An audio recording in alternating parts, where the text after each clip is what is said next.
오늘 말씀 시편 142편 4절에서 7절 말씀까지입니다. 제가 봉독합니다. 오른쪽을 살펴보소서. 나를 아는 이도 없고 나의 피난처도 없고 내 영혼을 돌보는 이도 없나이다. 여호와여, 내가 주께 부르짖어 말하기를 주는 나의 피난처시요 살아있는 사람들의 땅에서 나의 분깃이라 하였나이다. 나의 부르짖음을 들으소서. 나는 심히 비천하니이다. 나를 핍박하는 자들에게서 나를 건지소서. 그들은 나보다 강하니이다. 내 영혼을 옥에서 이끌어내사 주의 이름을 감사하게 하소서. 주께서 나에게 갚아주시리니 의인들이 나를 두루리이다. 아멘. 저는 오늘 이 본문 말씀을 토대로 해서 믿음과 회개, 또 구원과 성숙, 감사와 영광이라고 하는 주제로 우리의 신앙 인격이 전인적이어야 하는 것 같이 우리의 구원도 전인적으로 이루어져야 됩니다. 믿음과 회개를 통한 구원, 그 구원이 성숙, 성화되는 것이죠. 그 성숙해가는 것은 감사와 영광을, 하나님께 감사와 영광을 돌림으로 그게 이루어질 수 있는 것입니다. 그렇죠? 우리 인생이라는 것이 뭡니까? 우리 인생 살아오면서 우리가 다 겪어봤지 않습니까?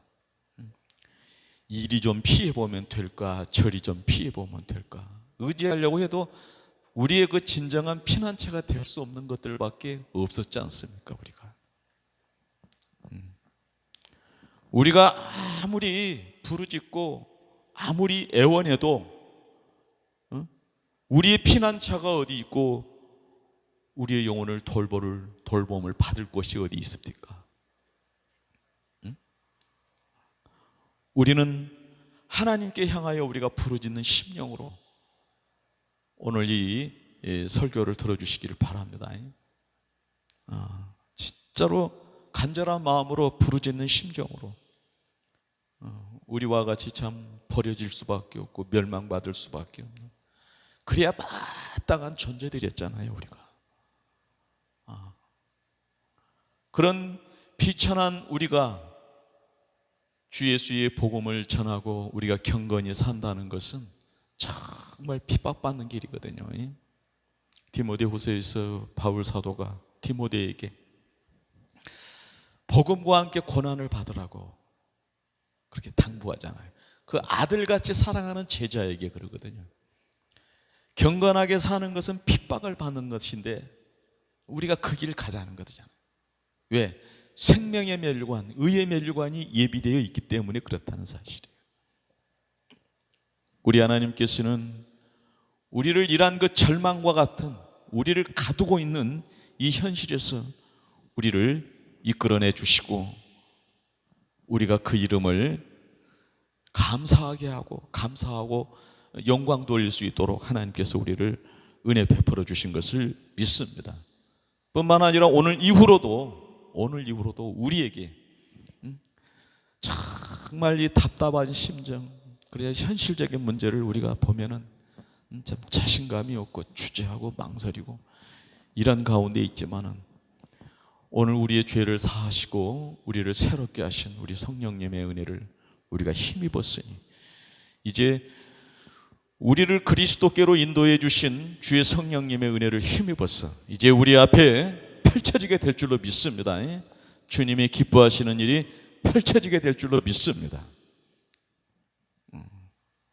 우리가 항상 그래서 그 초심을 잃지 않는 그 믿음과 회개의 자리, 그죠? 구원과 그 성숙의 자리, 거기서 우리가 하나님께 감사와 영광을 올리는 그 자리, 우리가 이것을 생각하면서 또 말씀을 전해 가보도록 하겠습니다. 먼저 서론입니다.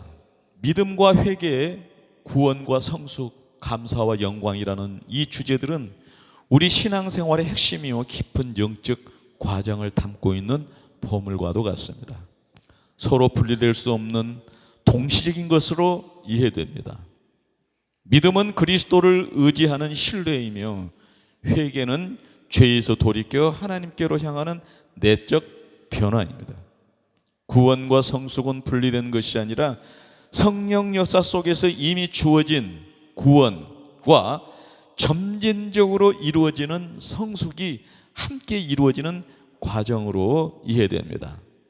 감사와 영광은 구원받은 성도가 마땅히 하나님께 드려야 할 태도와 목적을 나타냅니다.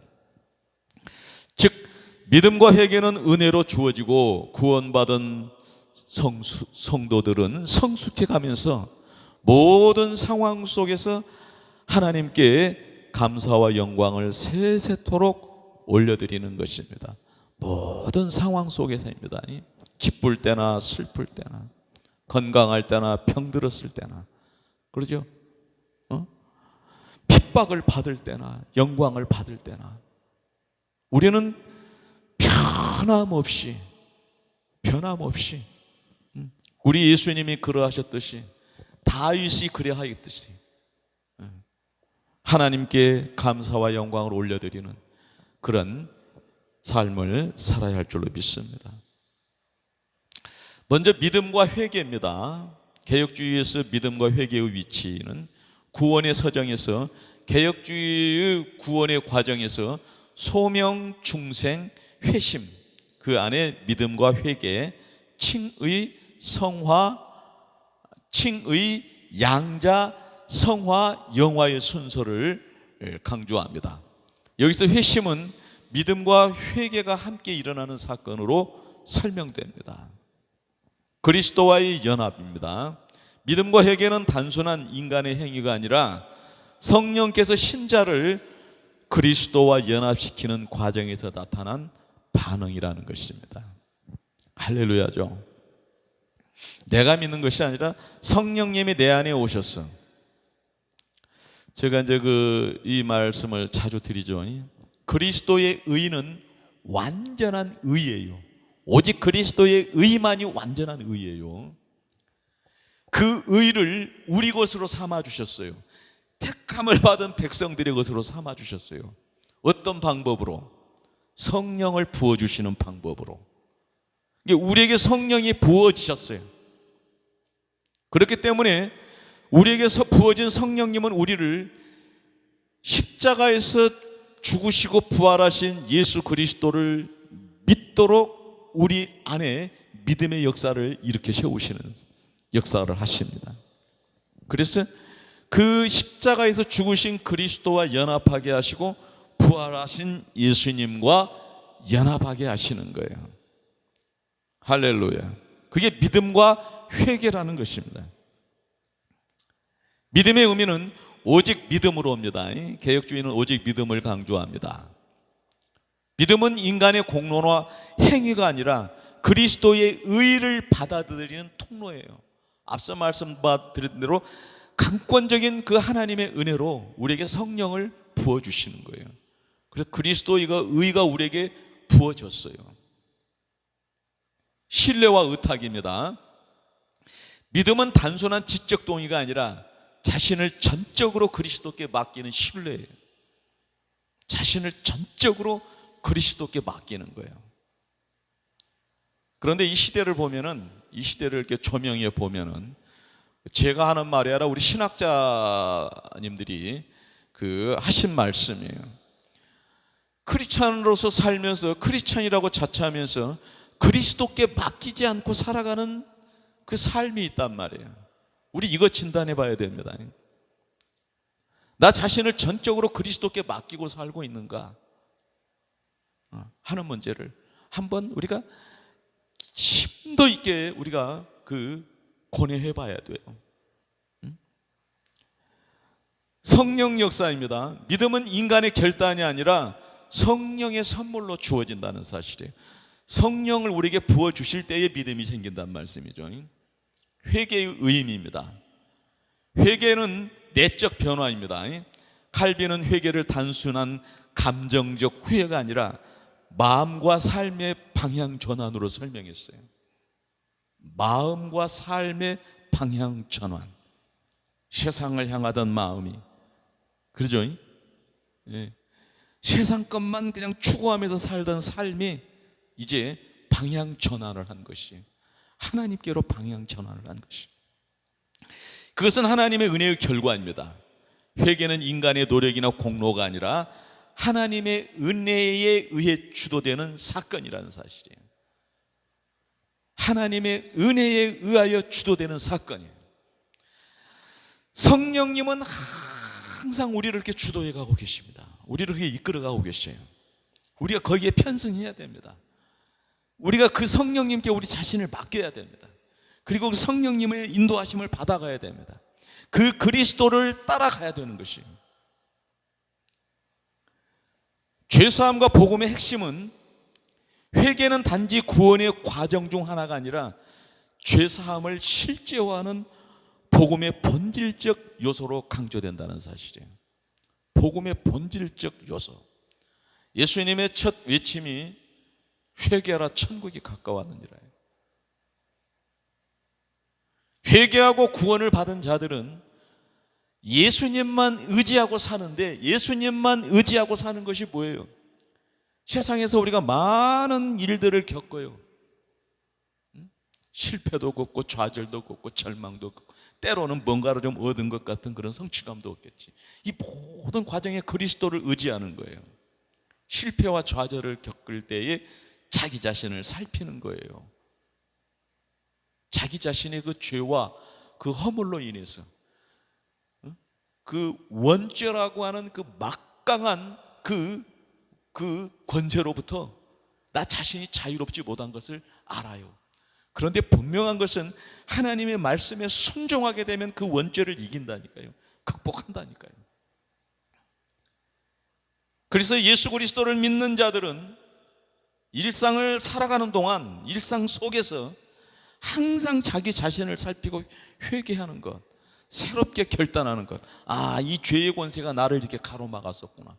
이 죄의 권세가 나를 이 늪에 빠뜨렸구나. 하나님 앞에 그 원인을 규명하지 못했던 자기 자신을 회개하면서, 원통이 여기면서 하나님께 돌아와 회개하고 성령님 주시는 굳은 결심으로 새롭게 순종하는 것이 실제화하는 복음. 할렐루야. 그래서 예수 그리스도만 의지하는 거예요. 주님이 오실 때까지입니다. 그래서 제가 오늘 지금 믿음과 회개, 구원과 성숙, 감사와 영광이라는 주제로 지금 이 말씀들을 좀 선명하게 접근해 보려고 하는 것입니다. 믿음과 회개의 관계입니다. 이건 동시적 사건입니다. 개혁주의는 믿음과 회개를 분리하지 않고 동시에 일어나는 회심의 두 측면으로 보는 거예요. 믿음은 그리스도를 붙잡는 거예요. 회개는 죄를 버리고 하나님께로 돌아서는 것이 상호 보완적입니다. 믿음 없는 회개는 도덕적 후회에 불과하고, 회개 없는 믿음은 값싼 은혜로 전락합니다. 따라서 두 요소는 함께 있어야 참된 구원에 이르게 된다는 거예요. 믿음과 회개는 예수님을 잘 믿는 것 같아요. 그런데 회개할 줄을 몰라. 자기 자신의 그 죄를 인정할 줄을 몰라. 자기 자신의 연약함을 인정할 줄을 몰라. 이걸 믿음이라고 할 수, 이건 예수 그리스도를 믿는 것이 아니에요. 맨날 회개를 해. 맨날 회개를 하는데 믿음이 없어. 우리 고향 목사님 그 부흥 집회를 가시면은 처음에 갔더니 그 숙소에 권사님 한 분이 찾아오셔서 자기는 죄인이라고, 이러한 죄를 짊어지고 내가 고통받고 있다고, 목사님 나를 위해서 기도해달라고. 그래서 참 목사님께서 감동을 받으시고 기도를 많이 해주셨대요. 그 이듬해 갔더니 그 이듬해 권사님이 또 오셨더래. 그래서 작년에도 그러시더니 왜 올해도 그러시냐고. 그랬더니 그렇게 눈물을 흘리면서 그렇게 회개를 했는데 하나님 앞에 용서를 받았다는 이 믿음이 없는 것이 3년째 가니까 또 그러시더래. 아무리 설명을 해줘도 또 그러시더래. 그래서 이제 나중에 알고 보니까 그 교회에 가서 부흥 강사로 그 사역을 하셨던 목사님들은 그 권사님한테 갈 때마다 그 일을 겪었던 것이에요. 우리가 참된 믿음을 가져야 됩니다. 믿고 회개한 것은 하나님이 용서해 주신 줄을 믿고 그 죄와 절연돼야 돼요. 세상적인 말로 회개하고 또 가서 또 죄짓고, 회개하고 또 가서 죄짓고, 이렇게 하니까 참 기독교인들은 죄 몽땅 짓고 가서 회개하고 또 그렇게 오고 또 하고 또 참 좋겠다고 그런 비아냥을 거리는 그런 소리를 들으면 안 된단 말이죠. 정리합니다. 개혁주의 관점에서 믿음과 회개는 성령의 역사 속에서 동시에 일어나는 구원의 필수 요소입니다. 믿음은 그리스도를 의지하는 신뢰이고, 회개는 죄에서 돌이켜 하나님께 돌아가는 내적 변화입니다. 둘은 분리될 수 없으며 함께 있을 때에만 참된 회심과 구원이 이루어집니다. 개혁주의 관점에서 믿음과 회개는 성령 역사 속에서 동시에 일어나는 회심의 두 측면이며, 성경은 이를 분명히 증거합니다. 믿음은 그리스도를 붙드는 신뢰이고, 회개는 죄에서 돌이켜 하나님께 돌아가는 변화입니다. 성경 말씀들을 통해서 한번 살펴보겠습니다. 믿음에 관해서 에베소서 2장 8절 9절, 너희가 그 은혜에 의하여 믿음으로 말미암아 구원을 받았으니 이것은 너희에게서 난 것이요 하나님의 선물이라. 행위에서 난 것이 아니니 이는 누구든지 자랑하지 못하게 함이라. 그래서 우리 믿는 자들에게 자랑할 것은 예수 그리스도밖에는 없습니다. 그런데 바울 사도가 그 데살로니가전서에서 말했잖아요. 너희가 그분이 자랑할 것이 그렇게 많냐 이 말이에요. 하나님께로부터 받았는데 어찌 너희는 그 받은 것을 가지고 너희 자신의 자랑으로 이렇게 만들어내느냐, 이렇게 책망했어요. 분명히 하나님께로부터 공급받은 것인데 어찌 그것을 너희 것으로 자랑을 삼느냐 이거예요. 정말 이거 참 차원 높은, 수준 높은 그 책망인데 말이에요. 그 성숙한 그 경지가 더 이렇게 성숙되도록 하시기 위한 그 말씀인데 말이에요.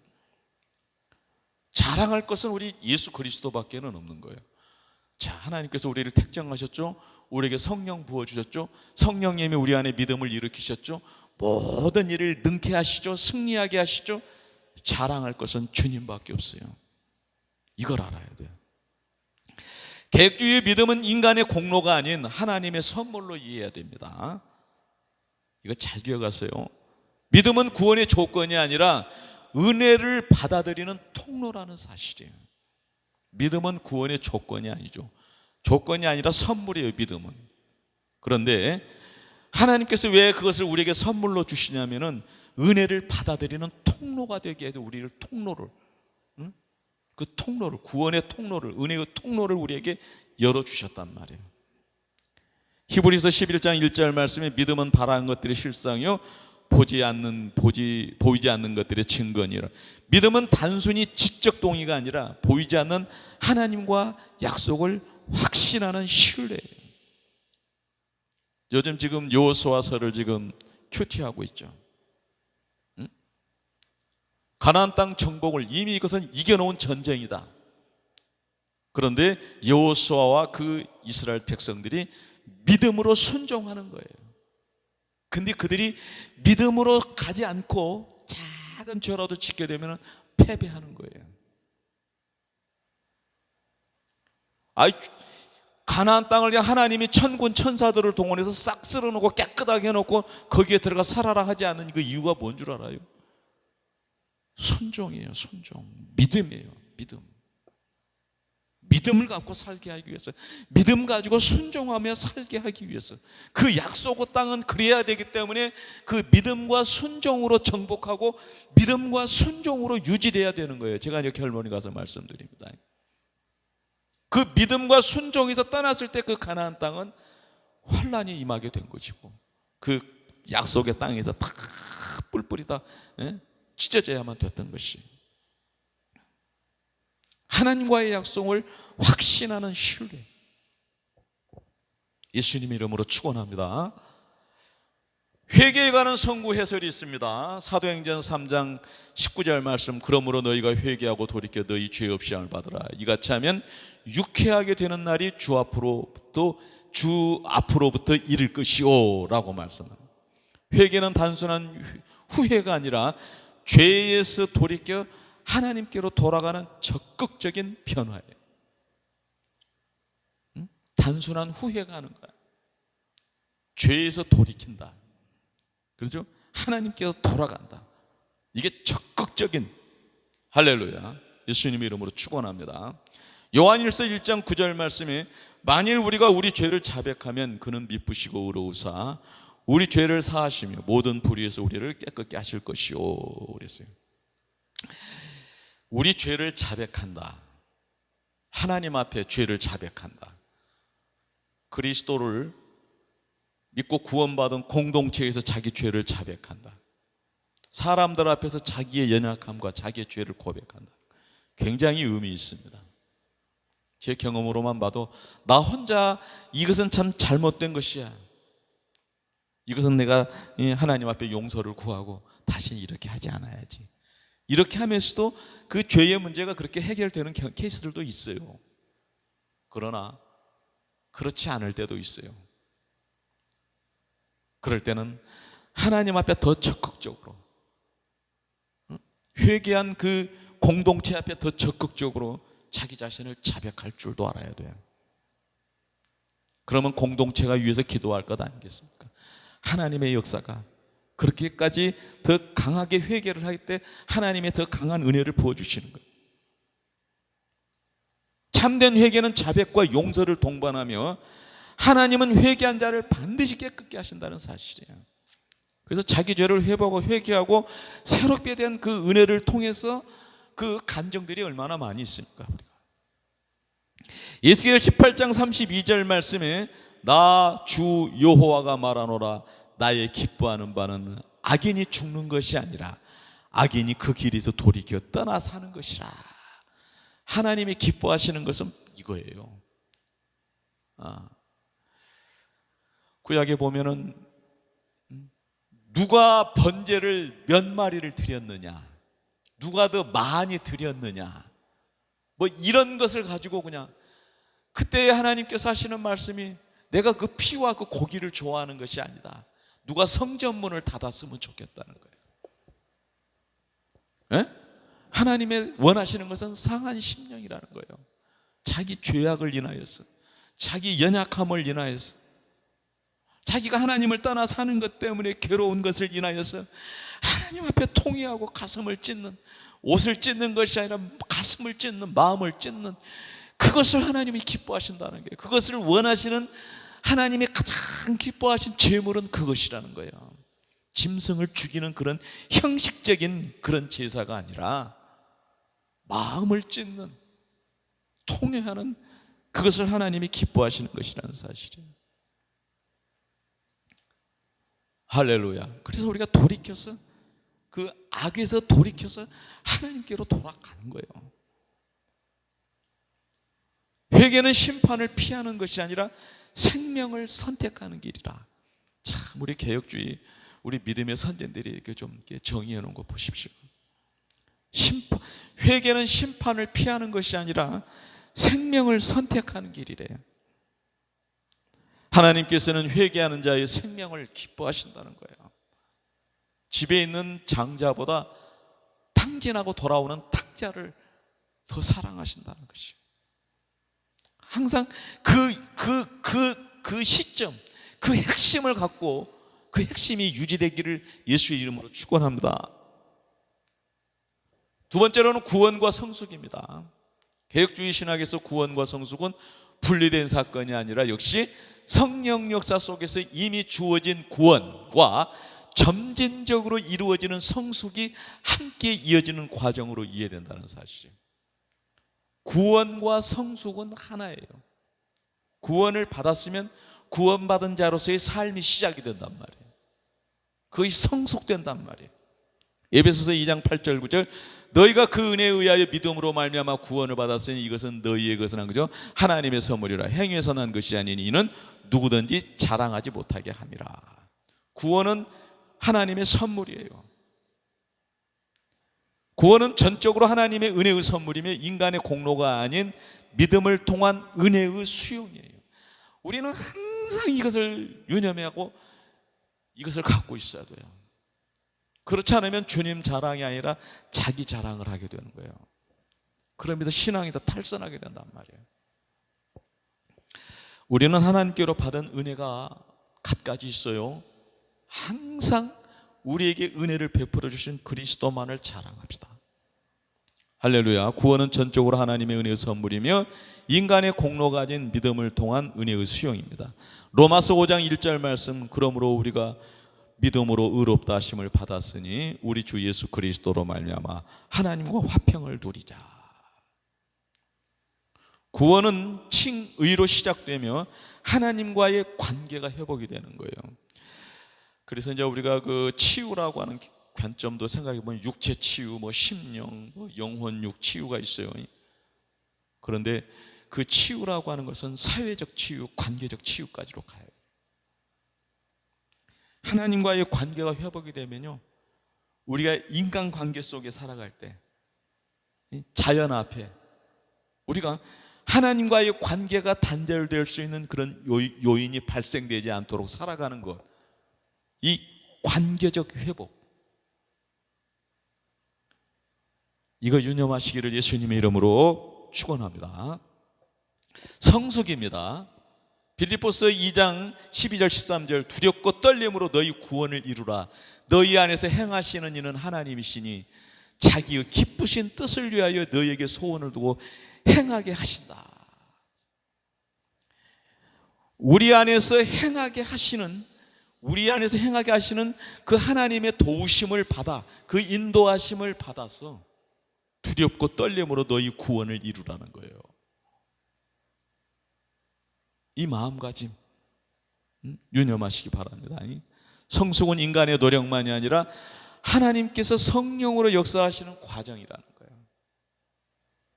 이게 신앙이, 우리가 이제 그 서로를 알잖아요. 우리가 이렇게 교회 안에서, 교회라는 이 공동체에서 저 사람이 신앙이 잘하고 있는가, 잘하고 있지 않는가, 우리가 보고, 그러라고 이 교회를 주신 거거든요, 하나님께서. 응? 할렐루야죠. 고린도후서 성숙은 인간의 노력만이 아니라 하나님께서 성령으로 역사하시는 과정입니다. 신자는 믿음과 회개의 순종을 통해서 성화의 길, 성숙의 길을 걸어간다는 사실이에요. 믿음과 회개가 유지되어야만이 성숙하게 돼, 성화되게 되는 거예요. 고린도서 3장 18절, 우리가 다 수건을 벗은 얼굴로 주의 영광을 보며 그와 같은 형상으로 변화하여 영광에서 영광에 이르리니 곧 주의 영으로 말미암음이라. 성숙은 점진적으로 그리스도의 형상을 닮아가는 것이, 믿음과 회개를 통해서 성숙해가는 것, 성화되어 가는 것. 그런데 그것은 뭐냐면은 그리스도를 닮아가는 거예요. 그리스도를 닮아가는 것. 그래서 우리가 성도의 교제는 서로가 그리스도의 형상을 닮아가도록 격려해주고, 인정해주고, 밀어주고, 끌어주고, 그렇죠? 회개할 때 같이 회개하고, 눈물 흘릴 때 같이 울어주고, 그리스도의 형상을 닮아가도록 서로에게 이렇게 협력자가 되어줘야 돼요. 서로에게 이렇게 동역자가 되어줘야 되는 거예요. 이게 교회 공동체입니다. 이단에 빠졌는데도 그냥 그러는 거예요. 그냥 우리 누님이 그런 그 상황에 처해져 있었는데, 목사님 한 분이 계속, 나는 이제 그분들과 교제를 나는 끊고 싶었는데 계속 전화가 와. 하면서 그 누님 목사님하고 그렇게 우리가 주님 안에서 그렇게 기쁨으로 이렇게 잘 교제를 했었다고 그랬어. 아니, 주님 안에서 교제를 한다는 것은 거짓됨과 그릇됨을 갖다가 서로 말하자면 버리게 하고 서로를 격려하고 이끌어주는 것이 주님 안에서 교제인데, 무엇을 그렇게 즐겁고 무엇이 그렇게 기쁘게 교제를 하면서 이렇게 이단적인 그런 사상에 빠져서 그렇게 같이 그렇게 기쁜 교제를 거기서 이렇게 맛보았습니까? 이단적인 그런 것을 갖다가 받아들이는 것이 그렇게 기쁩니까? 내가 그러고 내가 그분을 내가 질타를 했던 적이 있었어요. 관계입니다. 관계. 하나님과의 관계고, 하나님이 기뻐하신 것과 기뻐하시지 않는 것, 이거 분별을 못하니까 이 시대가 지금 이렇게 혼란이 되고 기독교를 신뢰받을 수 없는, 비난받는 기독교로 만들어버린 것이 바로 그런 것 때문에 그런 것입니다. 신자는 믿음과 회개 순종을 해서 성화의 길을 가야 된다는 것이. 고린도서 3장 18절, 우리가 다 수건을 벗은 얼굴로 주의 영광을 보며 그와 같은 형상으로 변화하여 영광에서 영광이래 주의 영으로 말미암으리라. 성숙은 점진적으로 그리스도의 형상을 닮아가는 변화라는 사실이에요. 우리가 서로를 위해서, 서로를 위한다는 것, 하나님을 위한다는 것, 그것입니다. 할렐루야. 하나님을 알지 못하는 사람들 전도해서 우리가 치유하고 양육하고 훈련시키고 서로가 그렇게 하나님이 기뻐하시는 뜻을 쫓아서 말이에요. 히브리서 6장 1절, 그러므로 우리가 그리스도의 도의 처벌을 버리고 죽은 행실을 회개함과 하나님께 대한 신앙을 다시 닦지 말고 완전한 데 나아갈지니라 라고 말했어요. 죄를 갖다 다시 반복하지 말으란 말이에요. 죄를 허용하지 말으란 말이에요. 그렇게 죄가 허용된 사람들을 우리가 더 긍휼히 여기고 그들을 위해서 더 기도해주고 그들을 더 붙잡아주고 이끌어주자, 이 말이에요. 성숙은 단순히 구원의 시작에 머무르지 않고 더 깊은 신앙과 성숙으로 나가는 과정이라는 사실이에요. 하나님이 기뻐하시는 것과 기뻐하시지 않는 것은 성경에서 분명히 말씀해 주셨어요. 창조주 하나님 외에 다른 신이 없다는 것, 예수 그리스도를 외에 다른 구원의 길이 없다는 것, 성령님 외에 다른 하나님이 없어요. 어떤 영적인 신비적인 체험하고 음성 듣기, 환상, 황홀, 우리 정말 하나님이 기뻐하시는 것인지 그리스도의 영인가를 분별할 수 있는 그런 은혜가 있기를 예수님의 이름으로 축원합니다. 성숙은 단순히 구원의 시작에 머무르지 않고 더 깊은 신앙과 성숙으로 나가는 과정이라는 사실이에요. 구원과 성숙은 개혁주의적 이해입니다. 구원과 성숙은 분리되지 않습니다. 구원은 단번에 주어지지만 성숙은 평생에 걸쳐 이루어지는 거예요. 성령 역사입니다. 구원은 성령의 중생으로 시작되고 성숙은 성령의 성화의 사역으로 이어진다. 우리 믿음의 선전들 참 얼마나 멋지게 정의해 놓으셨습니까? 구원은 성령의 중생으로 시작되고 성숙은 성령의 성화 사역으로 이어진다는 사실이에요. 우리가 그 은혜 안에 살고 있는 것입니다. 믿음과 순종의 길입니다. 구원받은 자는 성숙의 길을 걷게 되며 이는 참된 믿음의 증거라는 사실이에요. 구원받은 자들은 성숙하게 되어 있어요. 죄를 좋아하지 않아요. 죄를 미워하지. 죄를 생각하면 그냥 원통이 여기는 거야. 부끄럽게 여기는 거예요. 그런데 그런 것들을 갖다가 그냥 부끄러운 줄도 모르고 그냥 좋아하고 탐닉하면서 그렇게 하나님을 떠나는데도 같이 주 안에서 그렇게 기쁘고 즐겁게 그렇게 교제했다고 그러는 그런 허황된 허망한, 정리하면 개혁주의는 구원은 은혜로 주어진 사건이고 성숙은 그 은혜가 삶 속에 열매 맺는 과정으로 이해합니다. 성경은 구원과 성숙을 함께 강조하며 신자는 성령의 인도하심 속에서 점점 더 그리스도를 닮아가게 된다는 사실이에요. 그래서 우리가 구원받았느냐 안 받았느냐 요것도 질문이지만 성숙했느냐 안 했느냐라는 질문도 우리가 같이 해야 될 것이라는 사실이에요. 할렐루야.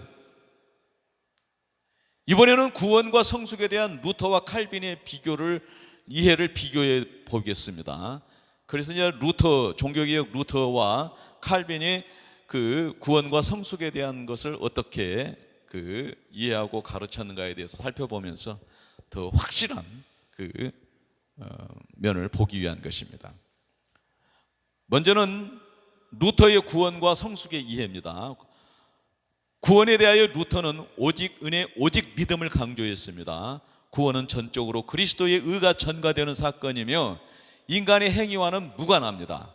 로마서 1장 7절 오직 의인은 믿음으로 말미암아 살리라 했어요. 루터 종교개혁의 핵심 구절이죠. 오직 의인은 믿음으로 말미암아 산다.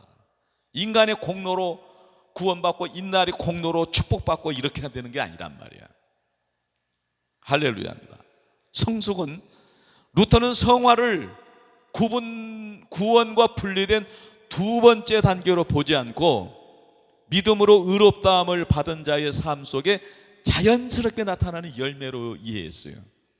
구원과 성숙을 분리하지 않고 구원받은 자는 자연스럽게 성숙된다라고 이해했단 말이죠. 성화는 인간의 노력보다 믿음의 결과로 나타나는 삶의 변화입니다. 따라서 루터는 성화보다 칭의의 확실성을 더 강조했다는 사실이에요. 할렐루야. 칼빈의 구원과 그 성숙에 대한 그 이해를 살펴볼게요. 칼빈 역시 구원을 은혜와 믿음으로만 설명했어요. 그 구원을 그리스도와의 연합 속에서 이해했어요. 그리스도와의 연합 속에서 이해하는 거예요. 에베소서 2장 8절 9절 너희가 그 은혜에 의하여 믿음으로 말미암아 구원을 받았으니. 칼빈은 구원을 단순히 칭의 사건으로만 보지 않고 칭의와 성화가 동시에 주어지는 은혜의 전체 패키지로 설명했다는 사실이에요. 더 함축적이죠. 성숙이라고 하는 데 대해서 칼빈의 이해는, 칼빈은 성화를 매우 강조했어요. 성화는 성령의 역사로 신자가 점점 더 그리스도의 형상을 닮아가는 과정이에요. 성화는 성령 역사로 신자가 점점 더 그리스도의 형상을 닮아가는 과정이라. 고린도후서 3장 18절 주의 영광을 보며 그와 같은 형상으로 변화하여 영광에서 영광에 이르리니. 칼빈은 성화를 구원의 필수적 결과로 보았으며 성화 없는 믿음은 참된 믿음이 아니라고 그랬어요. 이게 성숙하지, 자라나지 않는 믿음은 참된 믿음이 아니라고 했어요.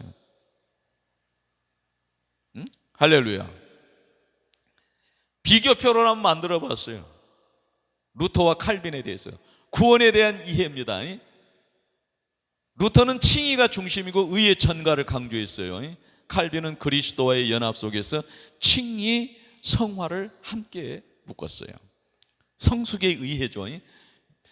루터는 믿음의 결과로 나타나는 열매로 봤고 부차적 강조를 했다면, 칼빈은 성령의 역사로 필수적 과정을 강하게 강조했어요. 강조점은 구원의 확실성, 칭의의 은혜, 이걸 강조했다면 칼빈은 구원의 총체성, 성화의 필연성이에요. 우리가 종교 개혁의 신앙을 우리가 믿는 개혁주의, 종교 개혁 교회에서 우리가 신앙생활을 하고 있어요. 저기 로만 카톨릭적인 알미니안적인 그런 신앙생활을 하는 게 아니란 말이에요. 우리가 결론적으로 루터는 구원의 확실성과 칭의의 중심을 강조했고 성화는 그 결과로 따라오는 열매로 보았다면, 반면 칼빈은 구원 전체를 그리스도와의 연합 속에서 이해하며 성화가 구원의 필수적 과정임을 강하게 강조했다는 사실입니다. 감사와 영광에 대해서 살펴보겠습니다. 믿음과 회개, 구원과 성숙에 이어서 감사와 영광입니다. 개혁주의 신학에서 감사와 영광은 구원받은 성도가 하나님께 드려야 할 삶의 태도와 목적을 나타낸다. 즉 구원은 은혜로 주어지고 그 은혜에 대한 반응은 감사이며 모든 삶의 최종 목적은 하나님께 영광이에요. 감사에 대해서 살펴보겠습니다. 데살로니가전서 5장 18절 범사에 감사하라. 이는 그리스도 예수 안에서 너희를 향하신 하나님의 뜻이니라. 우리가 감사하는 것이, 우리가 감사의 믿음, 감사 생활하는 것이 하나님이 원하시는 뜻이에요. 원망하고 불평하고 비판하고 분열하고 이것은 하나님이 원하시지 않는 거예요. 하나님은 우리가요, 하나님께 대하여 감사할 뿐만 아니라 서로에게 대하여 감사하며 살기를 원하는 거예요. 하나님도 원망하고 서로도 원망하고, 그러면 어떻게 산을 넘을 수 있겠어요? 어떻게 강을 건널 수 있겠어요? 하나님은 우리를 살리시려고, 우리를 복되게 하시려고, 우리를 은혜롭게 하시려고 감사하는 삶의 덕목을 우리에게 명령하셨어요.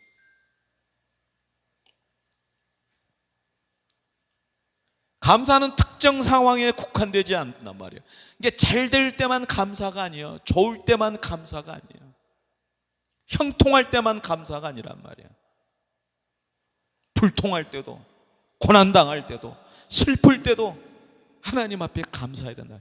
모든 삶의 자리에서 하나님의 뜻으로 요구된다는 사실이에요. 이 감사가 기쁠 때나 슬플 때나, 병들었을 때나 건강할 때나. 우리가 이걸 잊지 말아야 돼요. 이 성경의 말씀에서 하나님이 우리에게 가르쳐 주시는 거, 이걸 잊지 말아야 돼요.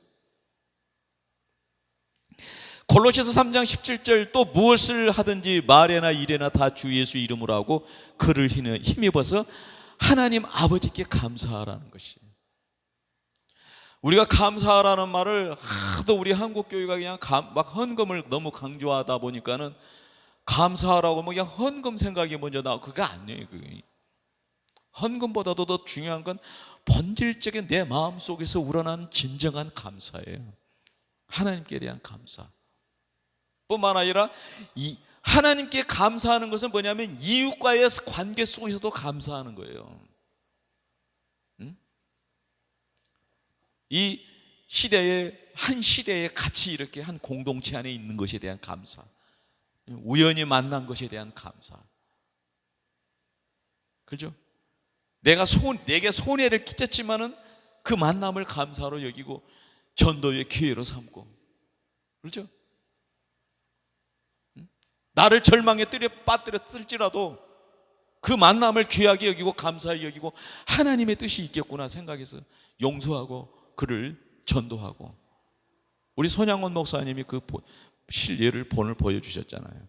이번에 그 안식교 교인이지만 찰리 커크 그렇게 살해되었잖아요. 그렇지만 그 부인이 그 총을 쏜 그 사람을 용서한다고, 그리스도의 이름으로 용서하고 사랑한다고 그렇게 공개적으로 이렇게 고백하더라고요.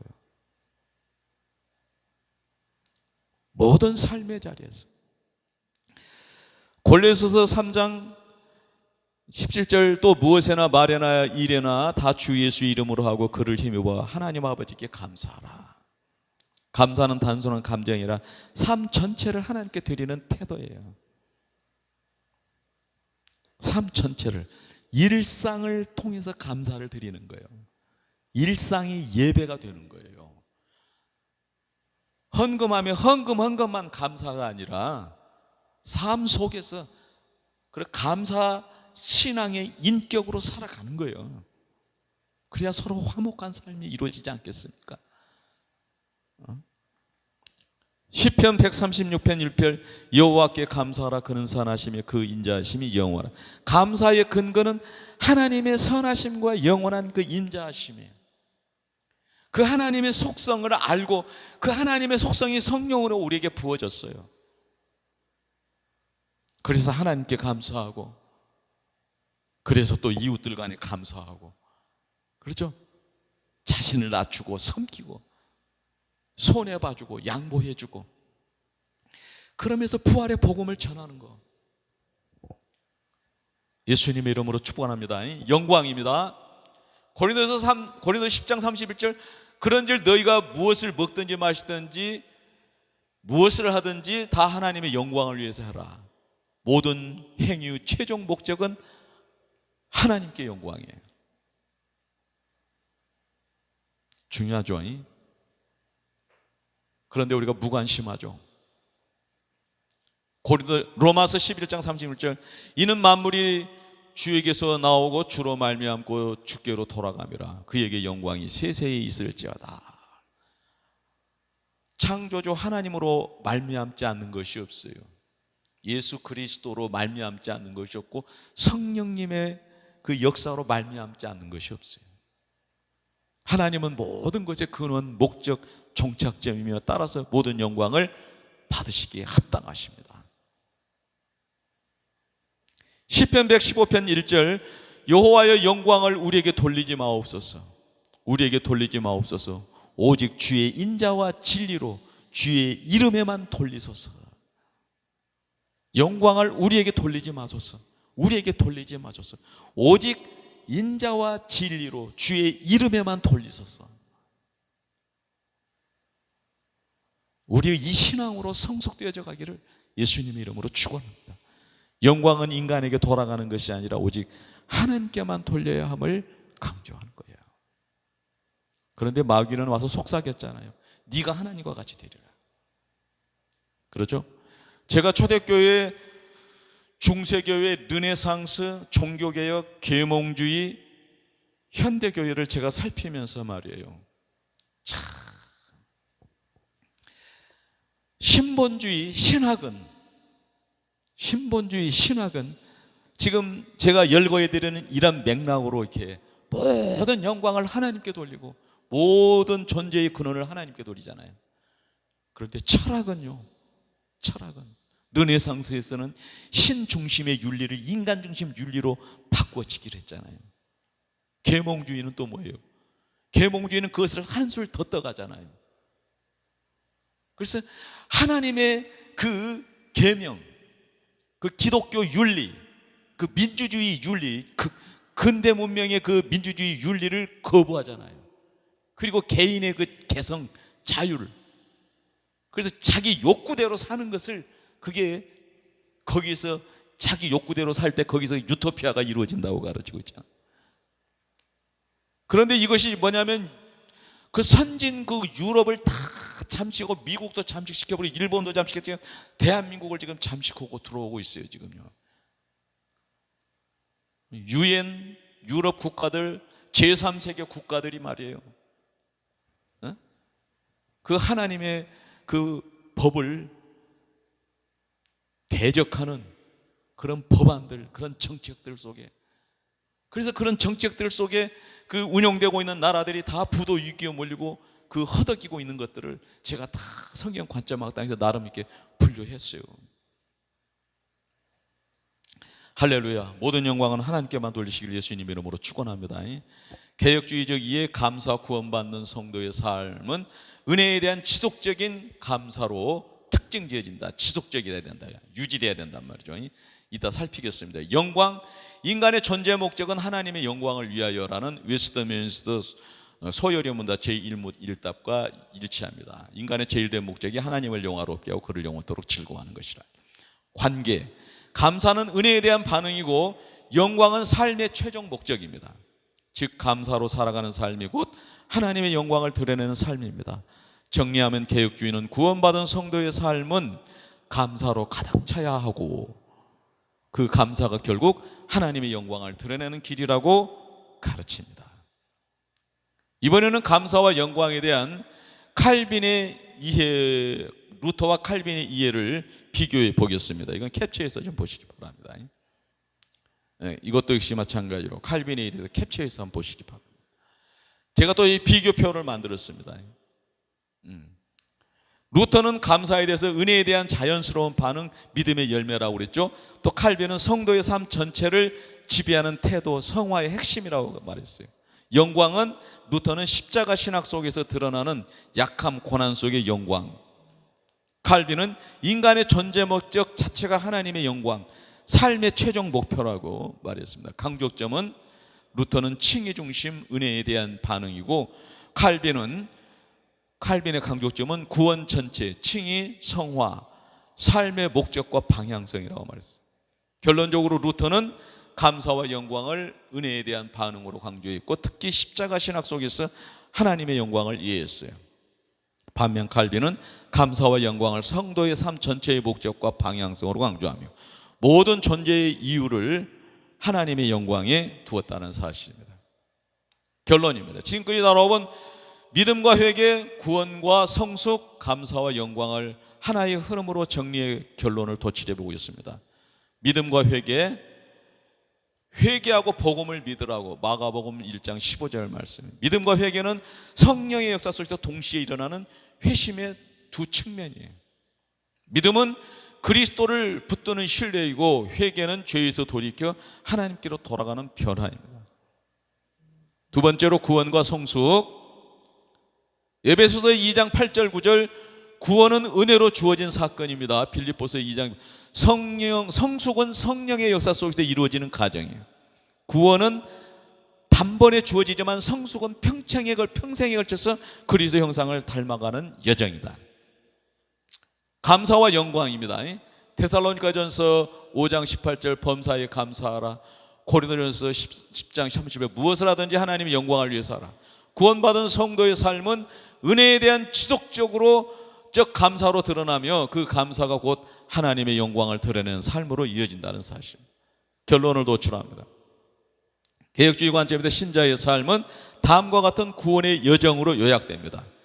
믿음과 회개로 시작된 회심은 구원과 성숙으로 이어져 성령 안에서 자라며 최종적으로 감사와 영광으로 하나님께 드려진다. 따라서 신자의 삶은 은혜로 시작하여 은혜로 자라며 은혜로 마무리되는 여정입니다. 웨스트민스터 서열의 문답 제1문답처럼 사람의 제일 된 목적은 하나님을 영화롭게 하고 그를 영원토록 즐거워하는 것이라고 고백하는 것이 이 모든 과정을 관통하는 결론이 됩니다. 이제 우리는 믿음과 회개, 구원과 성숙, 감사와 영광을 유지해야 돼. 이게 지속돼야 된단 말이에요. 유지하는 삶의 결론을 조금 더 선명하게 말씀드려 보려고 합니다. 믿음과 회개는 유지돼야 돼요. 주님 오실 때까지 우리 믿음을 지켜가야 되고 회개하며 성숙해 가야 되는 것이 주님 오실 때까지. 구원과 성숙이 유지돼야 돼요. 구원이 유지돼야 돼요. 성숙이, 성화가 유지되어 가는 거예요. 주님 오시는 날까지.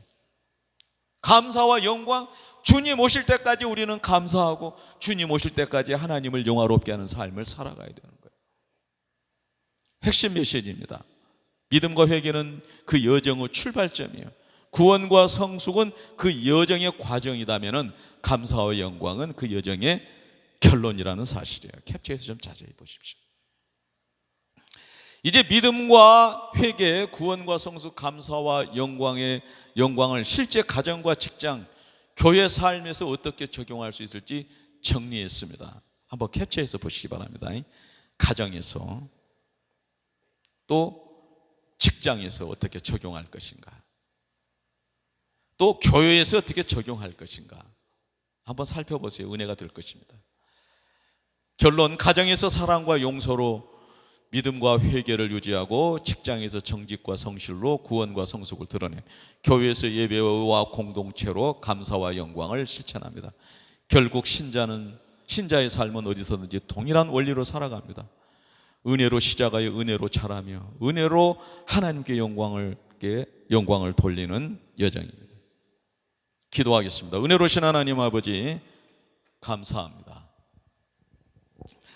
오늘도 우리에게 은혜로 베풀어 주신 그 믿음과 회개, 은혜로 베풀어 주신 그 구원과 성숙, 또 우리가 하늘의 은혜를 입고 그 하나님께 감사하고 영화롭게 하는 이 과정이 우리 일생 동안 유지해야 되고, 오고 오는 세대들이 주님 오시는 날까지 이게 유지되어 가는 이 귀한 사실을 우리가 살펴보았습니다.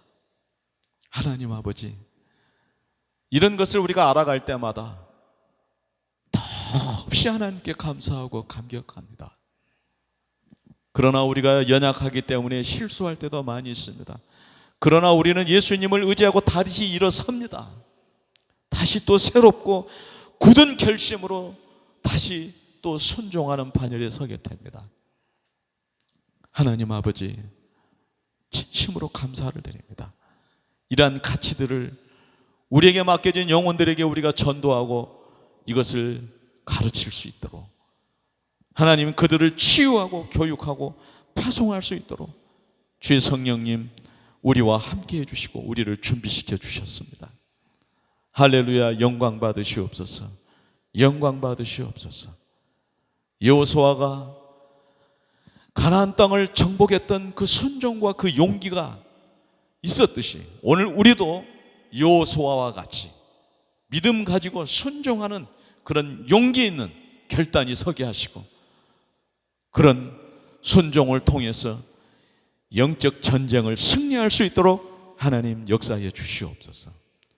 하나님을 알지 못하는 이들이 허망한 것에 매여서 도탄에 빠져서 신음하는 헛된 것을 만족하는 저 고통과 허무함에서 우리가 그들을 건져낼 수 있도록 주의 성령님 강권적으로 역사해 주시옵소서. 믿습니다. 의지합니다. 예수님 이름으로 기도드리옵나이다. 아멘.